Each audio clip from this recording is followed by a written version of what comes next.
Hey guys, Ashley here from Splice Clothing, back with another episode of Adventure School, and I'm really excited today because we have an awesome guest who is living her dream, doing van life. She went to all 50 states. That was a big goal for her.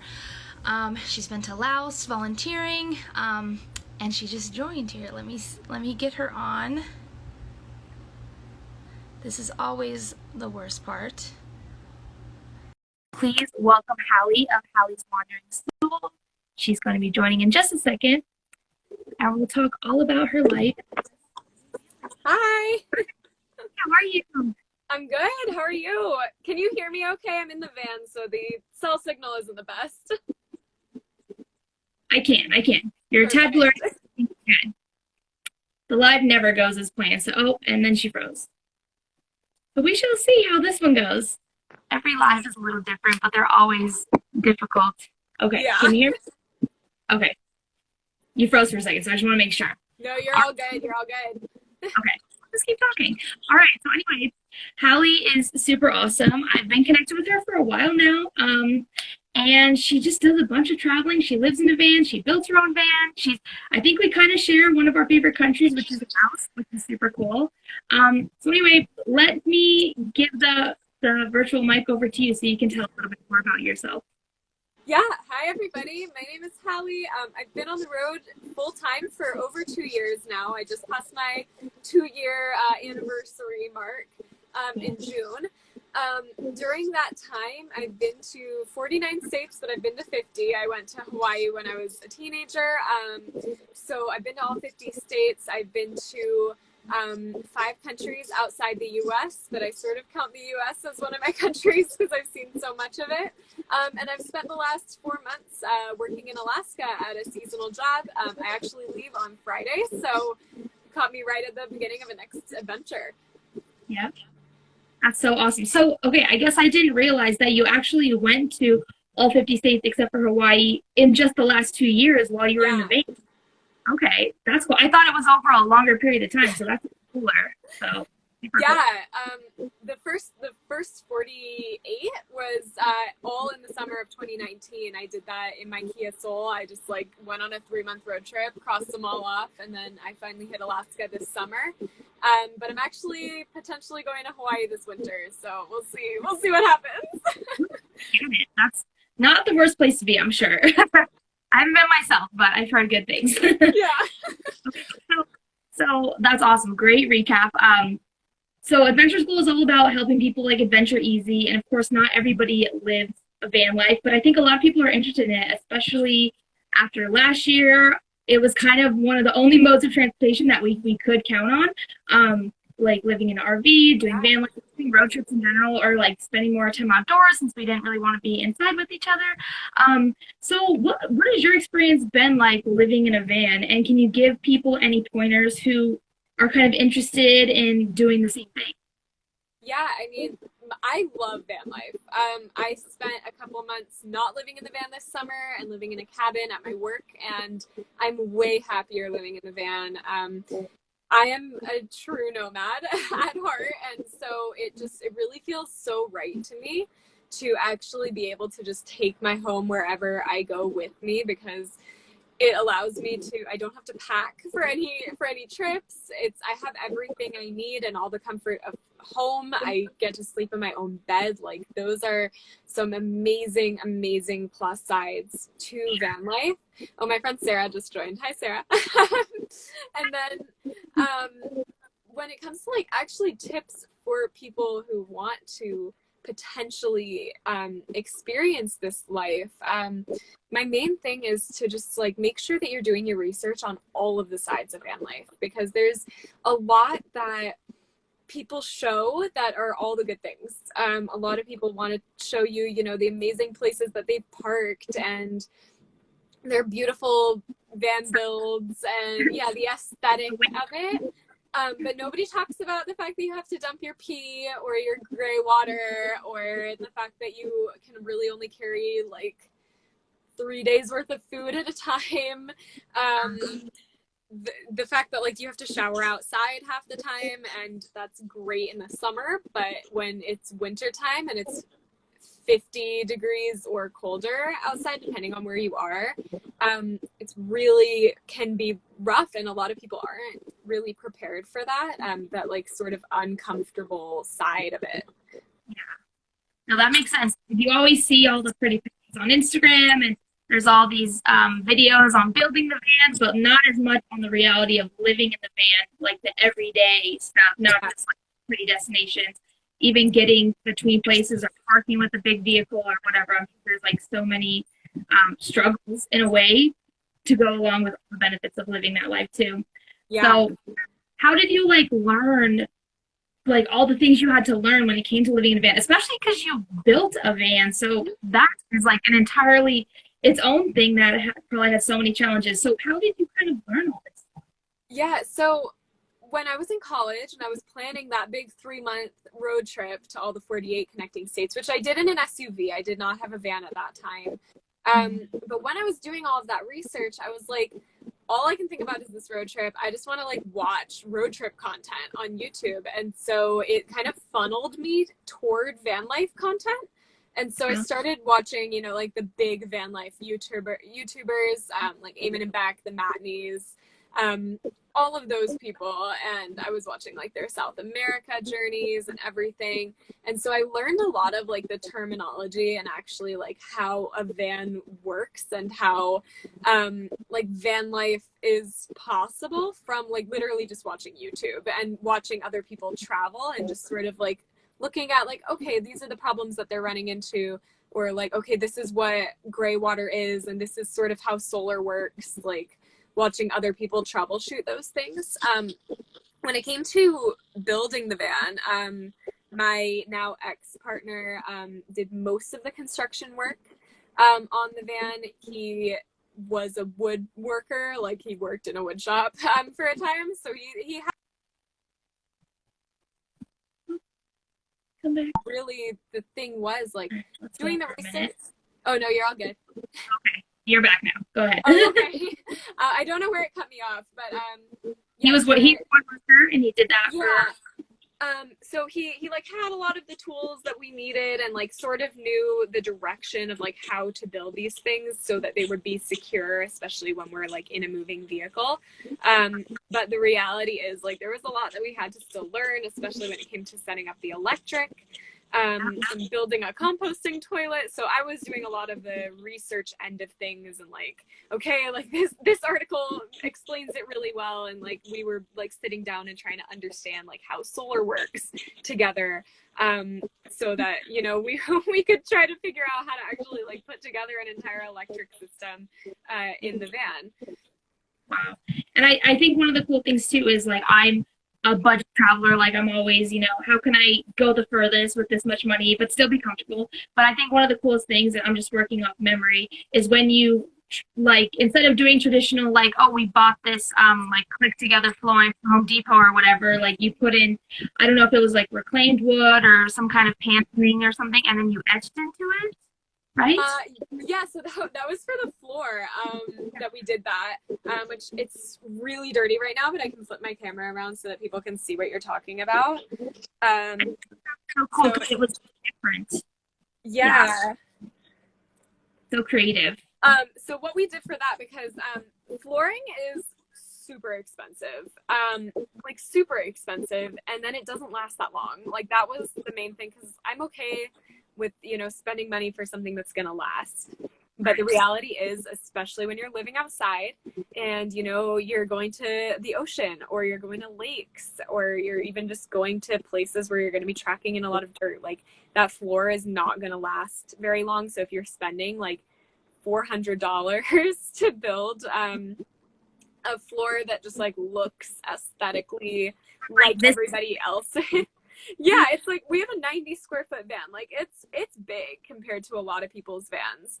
And so we didn't want to like spend hundreds of dollars on something that we felt like is not even going to last us the entire time that we wanted to be in here. So his dad happened to have this like red oak plywood just in their barn.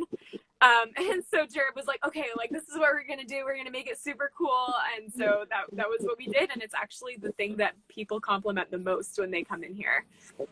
Well, I love it just because it's so unique and it's so Thank you. specific to you because you made it. You know, you just go buy it at the store, you threw it, or I don't know how you explain it, burned it. I Yeah. don't know. Okay, He did it with an angle grinder, but it could have been done with a wood burner too. Like you could easily replicate it with a wood burner. but that was just so cool, so I loved it. Yeah, thank And you. yeah, of course. So you're gonna be on your way soon out because you're in Alaska right now, so you're gonna be coming back to the northern, I mean, sorry, the southern Yeah. states. So do you know what you're like? How far in advance do you kind of plan things, or is it a lot more spontaneous once you're on the road? It's usually pretty spontaneous. For a route like this where I am on a little bit of a time crunch, I am planning a bit more than I normally would if I was just like on the road. Because normally I don't really know where I'm going to end up unless I have a goal in mind. With right now, I do need to sell this current van by a certain date. So I have to be in California by like October. So I have about a month. I leave on Friday. I'm hoping to cross into Canada about a week from then and then be in Washington by September 1st. So from there, it should be smooth sailing. It's just like dealing with the border crossing and all of that type of stuff. That does take a little bit more planning because of, you know, the documents that you need, especially with COVID and everything right now. Yeah, I can't even imagine the border crossings alone just sound like so much. And I know you work on the road too. Like you're kind of a digital nomad. So I don't know if you want to explain any of the things that you kind of do for work. I know right now you're working in the hostel in Alaska, but I don't know if you want to explain like how you got into being able to work on the road or any tips you have for that as well. Yeah, so I actually started working remotely when I was in college. So I knew I was going to end up traveling full time, so I sort of wanted to like funnel myself into a way that I could continue that. So I started copywriting and copy editing when I was in college, and I was doing that pretty much the entire time. That even when I was in the Kia Soul, traveling the whole lower 48, working online, writing blog posts for people, writing emails, editing stuff, even social media captions. I'm actually trying to sort of go in a different direction currently, away from that because it doesn't really resonate with the person that I'm becoming. So I'm trying to currently work on selling more of my art and growing my art business, which is currently all online. Like I haven't really done any like real craft fairs or anything. Like it's all been online sales and stuff like that. So focusing on that a lot more than like working remotely and just kind of doing my own thing. Yeah. And if you guys want to check out any of your art, I'll put it in the description after, but it's at Wandering. It's so beautiful. Like it's all very naturey. So if you like colorful aesthetic, and I think I don't want to say the wrong thing. So do you do custom work or I forget what it is? Yeah, I do take commissions. I try to do like 2 a month because they generally take me about 2 weeks, depending on like when I can get to a mailbox. Because obviously being on the road, like things aren't quite as accessible as they would be if you were just like in a house. But I do try to do about 2 commissions a month if people are interested in that. So yeah, so definitely go check it out. I know she also like has her blog online. She explains about Thank you, Michael. and they are wonderful. Oh, that's so awesome. And then I also wanted to ask, I had 2 more questions. So I wanted to know, number one, obviously you have living in a van, and if you have a bigger van right now, but if you downsize into a smaller van, or because you also lived in a smaller Kia Soul and a smaller van, what was that packing situation like? Or, you know, what was like the kind of things that you had, or things you had to leave out, or what you had to learn to live without? Yeah, so I basically went straight from my apartment to living in a vehicle, which was really, really interesting. Hi, Marco. I was like, I don't know who this. He's a friend that I actually met here at the hostel. So, yeah, so I basically went straight from my apartment to living in my Kia Soul, which was super tiny. I basically just took exactly what, like everything I knew that I would need. Like I didn't take anything that wasn't directly essential to basically my survival for 3 months. And then coming into the Sprinter, like I lived in like a mid-sized van in between that, which I basically had everything I owned in it. But now living in the Sprinter, I literally have everything I own in here, and then I'm about to downsize again. So that whole thing is going to be really, really interesting. There's going to be a lot of stuff that I'm going to have to get rid of. But at the same time, like, I miss the Kia Soul so much. Like when I think about the times that I really like felt at peace and really centered in my full-time travel, like having this simple build of being in the Kia Soul and really just, all right, like I don't need anything more than this. Those were the times that I feel like I was able to be the most present with myself. And so I'm really excited to kind of get back to my roots in a smaller vehicle again, even though it is going to take a lot of downsizing of the things that I own. I think people would be surprised if they had to live on the road like that. Because even though I didn't live in a van, I did, backpack for almost a year. And it's amazing how little you actually need to be happy. And there's like, after you're gone for a while, you realize that sometimes you have like, you're like, I don't need this thing. Like, I don't necessarily need this. Like, I could find this where I'm going, or I never use this. And you kind of even want to shed more as you go sometimes. Yeah. And that's how I even like kind of started doing Splice clothing, is I was like, I don't need all this stuff. I really just need like a few good things that are really versatile. I know you can find some of the stuff all over, and hopefully it's helpful living in a smaller space, having items that are, multifunctional and two different looks in one. Definitely. I literally wear the leggings and the sports bra like almost every day. Like they're my favorite things. I love all your pictures. Like, oh, thank you. Yes, thank you, Halle. You're amazing. Okay, and just my last question, just kind of a fun one. I just want to know, where has been like your most? It doesn't have to be in the van, but what has been your most exciting destination or adventure memory? Something that will always stick with you, and it was just your favorite. Yeah, I mean, could I say two? So definitely Laos, which I know you mentioned at the beginning. I also went to Thailand with the same volunteer group, but Laos was definitely the one that just like really made such an impact on me and who I am as a person. I was actually trying to become a guide for my volunteer group in Laos right before COVID happened. I like got all the certifications. I was like talking to the people, and then obviously the world shut down.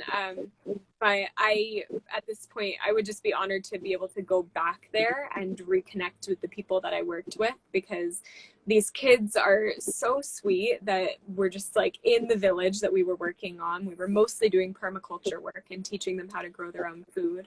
And just, I would love to just see how they're doing and see that they're okay, and be able to give back more than I already did there. If anybody is like interested in volunteering overseas, you can feel free to send me a DM. I will give you so much information. But it was just such a fulfilling experience, and one that I will absolutely never forget. And then the other one that I wanted to mention is this past spring, we actually did a road trip through the entire Baja Peninsula of Mexico, which was just such a unique experience and such a cool way to see Mexico, and one that a lot of people kind of overlook. A lot of people go to Tulum or Cancun or Cabo, like they just fly straight to Cabo, but being able to like really see all of these little towns and see, the super developed, super touristy sides of Mexico in places like Todos Santos, versus, the really underdeveloped places that sort of fly under the radar, like Puertecitos, which is a place that we went to, these really unique hot springs. It really just diversity in You're frozen. Oh, I'm sorry. It's probably my signal in here. We almost made it. Okay. But yeah, it gave me such a beautiful understanding of just the cultural diversity in Mexico. Yeah, that's true. It's the little places that you remember more, because it took a little bit more to get there. You know, it was a more unique experience.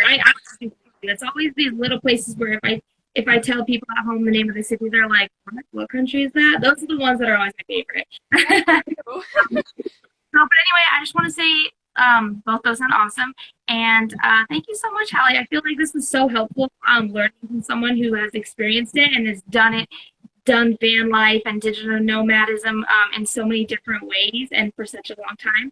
So I think that's so awesome. If you guys want to connect with Halle or check out her artwork, go to her blog, whatever, you can find her on Instagram at Halle's Wandering Soul. Of course, I'll tag it. And thank you so much, Halle. I think that was so awesome. I think that'll definitely help some people who are looking for some info on adventuring easy. So thank you again. Thank you so much for having me. It was so great. Thank you. We'll have to meet in person someday. Yeah, definitely. Next time I come through Nevada. I know. We're so close. So next time. So thank you again. I'll post this later. I'm going to post this right now. So thank you again, guys. And we'll see you next week for the next episode of Adventure School. Thank you. Bye. Bye. Bye.